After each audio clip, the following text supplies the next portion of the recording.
समय का सबसे बड़ा सदुपयोग करें। अगर इस समय का वो सदुपयोग नहीं किया तो विद्यार्थी जीवन व्यर्थ हो जाएगा। इस समय विद्यार्थी संघर्ष से सबसे ज्यादा भागता है।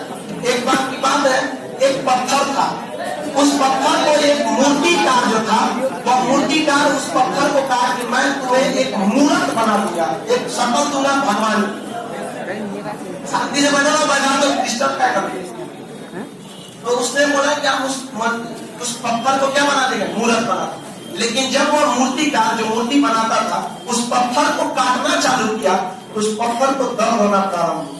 और पत्थर को दर्द हुआ तो बेचारा पत्थर शुरू में दर्द को बर्दाश्त किया, थोड़ा बहुत पत्थर कटा था, रोक वगैरह निकला था कि पत्थर तो पूरा तरह हार मान गया। कहा कि अब हमको अब नहीं सहा जाना है, हम जैसे पत्थर है वैसे ही तुम हमको छोड़ दो। मूर्ति बनाने वाला जो मूर्तिकार था उस पत्थर की पीड़ा को देखा और उसको छोड़ दिया। एक दूसरा पत्थर था, उससे मूर्तिकार कहा कि मैं तुम्हें एक मूर्त बना सकता। उसने कहा ठीक है मुझे बनाइए। मूर्तिकार जब उस पत्थर को काटना चालू किया तो उस पत्थर को दर्द हुआ, वो दर्द से बहुत कराह।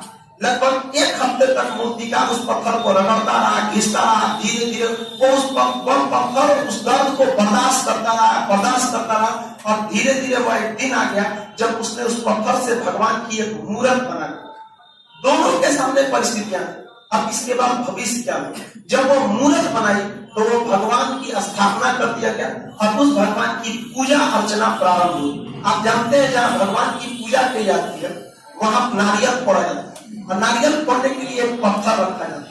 लोगों ने उस मूर्त को भगवान की जगह स्थापित कर दिया और जब नारियल फोड़ने के लिए पत्थर की जरूरत हुई तो वही पत्थर लाया गया जो दर्द से करा था और कहा था कि मुझे छोड़ दीजिए। उस पत्थर को भगवान के पास नीचे ले आके रख दिया। इससे जब तक वह मंदिर रहेगा तब तक उस पत्थर के ऊपर लोग नारियल फोड़ेंगे और भगवान के ऊपर पूरी श्रद्धा से उस नारियल को चढ़ाएंगे। यह बताता है कि अगर आप प्रारंभ में मेहनत कर लेते हैं तो पूरी जीवन आपको आराम से बिताना है, लेकिन शुरू के हुई कठिनाइयों से अगर आप हार मान लेते हैं तो पूरी जिंदगी आपको परिश्रम करता रहना और सिवाय पछतावा के आपसे कुछ भी नहीं मिल सकता।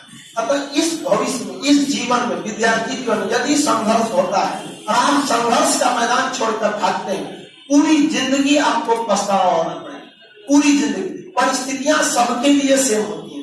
वक्त ये होता है आपके अंदर वो कला है या नहीं परिस्थितियों से बाहर निकलने। एक औरत थी, उसकी बेटी बहुत ज्यादा डिस्टर्ब थी, मतलब वो होपलेस थी एग्जाम में फेल होने को। तो उसकी माँ ने कहा कि तुम 3 अलग अलग बर्तन में पानी खौला के लाओ। उसने 3 अलग अलग बर्तनों में